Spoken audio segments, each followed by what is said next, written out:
What's up, guys? In this week's video, I'm going to talk about The Walking Dead, the previous two episodes, last week and the week before, which will be everything since the return of the season, leading up to tonight's episode, and talk about what I think might happen on tonight's episode based on what I've read on some websites. But, anyways, before we do that, I just want to let you guys know the way I'm going to do my videos from now on is I check them to see how many views they've got, and both of my first two videos had, at this time, 2 views each. So if I get more than 1 view on each video, I'm going to do another week of uploads. And it's just basically going to be me catching up on uploading some stuff. Like after I do this video, I'll have to do the new Walking Dead video, and then the Teen Wolf video, which I'll upload next week, probably. Anyways, that's how it's going to work. And I just want to remind you guys, the email is ktraindoesyoutube@yahoo.com. The Twitter is the real_Ktrain. The Facebook page is just Ktrain. And if you want to check out my Teen Wolf Instagram, it has changed from the Beacon_Hills_Omega to the_Lost_Stilinski. Moving on from that, let's talk about The Walking Dead. Now, as the season ended for the mid-season finale, we saw Rick and Jesse and her 2 boys and Carl and Gabriel and little ass-kicker Judith and Michonne all leaving Jesse's house to try to get to the zombie horde to, I assume, get to either Rick's house or the doctor's office. And as we saw before they left Jesse's house, Sam, Jesse's youngest son, wasn't having any of that. So he was already freaked out before they left, and then it just got worse when they got out and he saw the zombies. They got out so far and he just freezes at one point. And when Jesse keeps saying, "Come on, Sam, we're going to keep going," Ben tries to get him to keep going. At this point, Gabriel has taken Judith to the church, I assume. And Sam was supposed to go with him, and Sam didn't want to go, so Jesse let him come with them. So, anyway, Sam's freezing up, and they're trying to get him to move. He's not moving. All of a sudden, a walker just comes up and chomps Sam right on the head. Now, Jesse freezes in shock, and she gets in the shoulder neck area, I believe. And Carl can't get away at this point because Jesse, when she died, had a hold of Carl's hand, and it's like locked on. So Rick just turns around and whomps Jesse's hand off with a knife, so Carl can get away.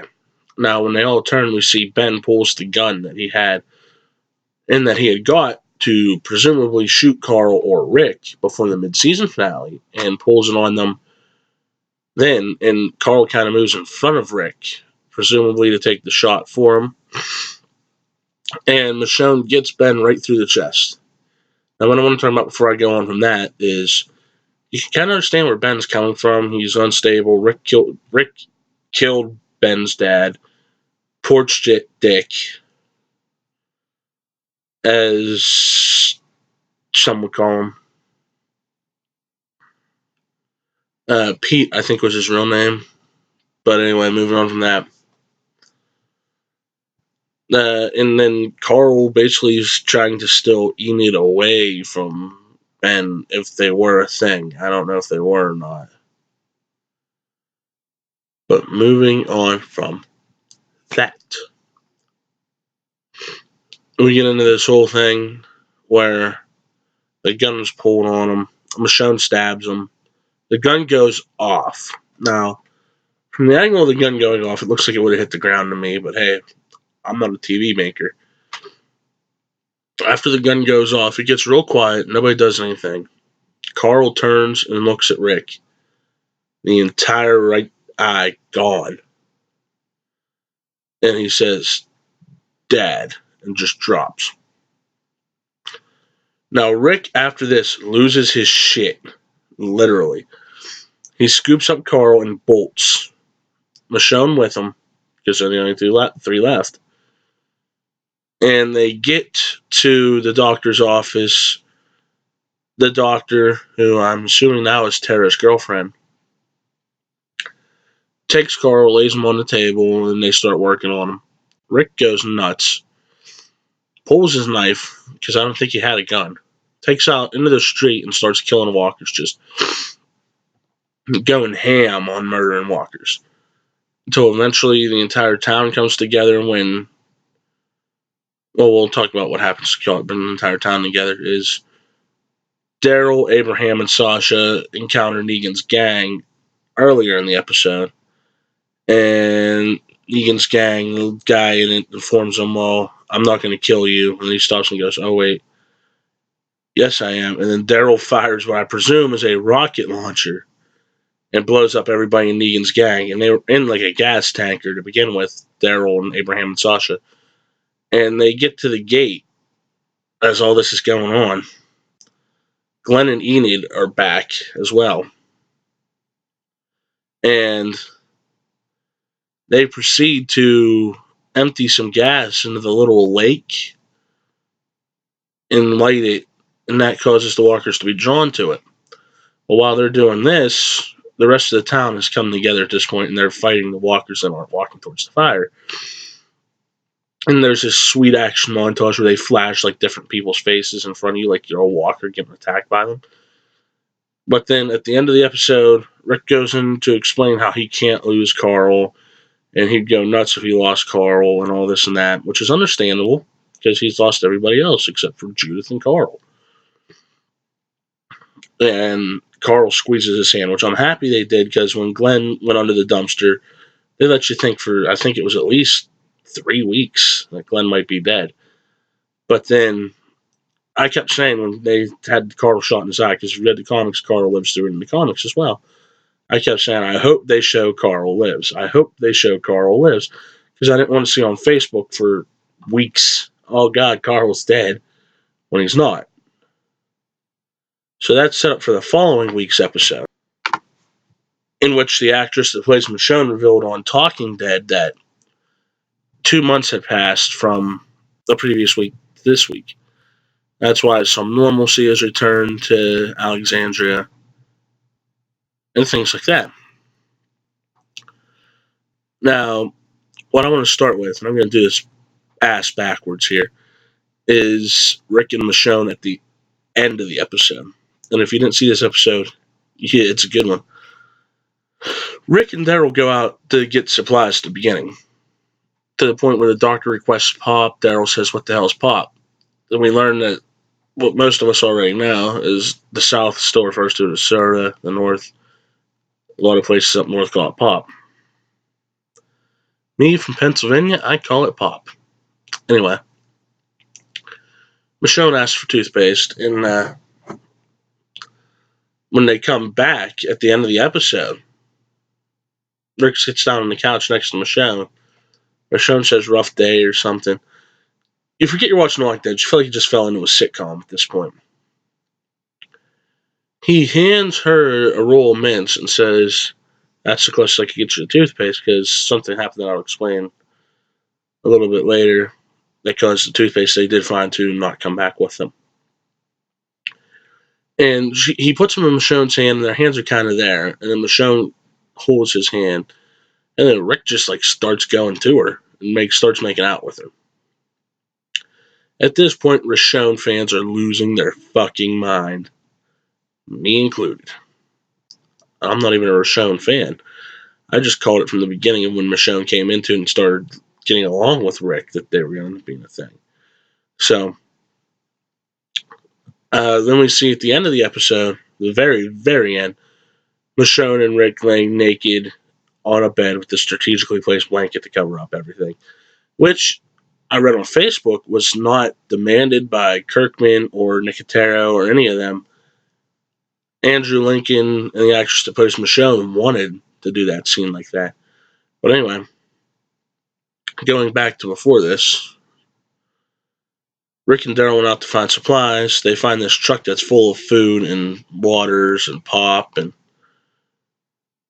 toothpaste, apparently, and they take it and they go with it. Which, by the way, this entire Rick and Daryl, up until when they met Jesus a little bit later, was like a buddy movie, like a buddy cop or like a buddy cross country travel movie type thing. Because it was just funny to me the way they did it. And then they get to this place and they encounter this man that calls himself Jesus. That if you read the comics, you know his sole purpose is to take down Negan's gang, the Saviors. But you might not know that if you never read the comics. So now you do. And he tries to get them to take him with him initially, I believe. And Daryl doesn't want to, and Rick starts to ask the three questions. How many walkers have you killed? Have you killed any people? Why? That's the three questions Rick asks everybody that wants to join his group. But anyways, he starts to ask Jesus this question. Daryl stops him. Well, then Jesus informs him there's walkers, and he runs away. They hear shots, or what we presume is shots. They go around and find out it was firecrackers, and he has just stolen their entire truck. Well, they chase him, I don't know if on foot or if they get in another vehicle. They find him, they get him out of the truck, they take the truck back, and this is still all very Smokey and the Bandit buddy road trip movie feel to it right at this point. They tie him up on the side of the road, and they leave him a busted can of soda. Everything, all the soda cans were busted, I think. But they handed him a busted can of soda and they go, in case you're thirsty. And moving on from that, they start driving, you start hearing a banging on the roof, and Daryl goes, that bastard's on the roof. So Rick goes, hold on. And he goes flying, and then he jams on the brakes, sends Jesus flying off the roof. They're in this field, a struggle occurs. Long story short, Jesus kicks the e-brake on the truck, and it rolls into this river, or lake, never to be seen. It goes to the bottom of this lake. So they find another car, and they take him with them. They go back to Alexandria. Which is where the episode ends, is with Jesus saying he needs to talk to Rick, while Rick and Michonne are buck-ass naked. But anyways, the other story that was going on in that episode was Deanna's son going into the woods with a shovel and a gun, and we didn't know why. And Michonne follows him. Well, then we see Enid and Carl in the woods like they've been doing for presumably ever since they've been in Alexandria. And Carl's reading the comic book Immortals, which was also written by Robert Kirkman. It includes a reference to Rick and Shane investigating a UFO crash site. And it's that issue that he's reading. But anyways, we find out that, Enid says she doesn't want to be out in the woods anymore, and Carl goes, fine. They start to get up to start walking. Then they show you a walker from, like, below the chest down, which, me personally, I just assumed the walker was Ben, because we don't know that Ben's actually been shot in the head or was actually not turned. Along with Jesse, we don't know if Jesse has been turned or not either yet. They might have been in that mega horde. I don't know. But it turns Carl is adamant about not killing this Sully, which I thought, it's going to turn out to be Ben and he's just going to torture him. Well, then it turned out Carl goes running through the woods past Michonne and Deanna's son. Well, the zombie heads for Deanna's son and Michonne, and when you find out the zombie is Deanna. Her son pops her one in the back of the head with a knife, and they bury her. And that was the closure he needed, was to be the one to take care of his mother's zombie. Walker, as they call them in the show. And then it gets to that whole Michonne Rick encounter, and then Jesus telling Rick he needs to talk to him. It ends. Now, what I want to talk about is what we might see tonight, because I'm filming this on a Sunday. The new episode's tonight. I read on Facebook it says somebody's fan favorite character is going to get a crossbow bolt to the head. Now, I can only assume there's either going to be somebody else that has a crossbow as a weapon, or it's going to be Daryl dying. And now, if the Daryl dies, we riot. Merchandise is all over the place, which there has to be a reason for it, first off. Why would you release merchandise that says if Daryl dies, we riot, without the end game being Daryl's gonna die. But I hope that's not what happens, because fans will just lose their goddamn minds. Me included, about that. But my theory is maybe Jesus gets a bolt to the head, because Jesus was a fan favorite in the comics. Maybe Carl? I don't know. I'm thinking maybe Carl loses his mind this week, maybe, and gets killed. Because if 2 months has passed between Carl getting his eye shot out and last week, how much time could they say passed between last week and this week? So, that's my theories. It's Daryl, Carl, potentially Father Gabriel, since the gentleman playing Father Gabriel also plays Deaton on Teen Wolf. I just don't know. Anyway, that's all for this episode. If you have anything that you'd like to comment on, leave it in the comments. Like and subscribe. Dislike and comment. Like and comment. And don't forget to subscribe to catch all these videos. And I'll see you on the other side of tonight's new episode of The Walking Dead. Later.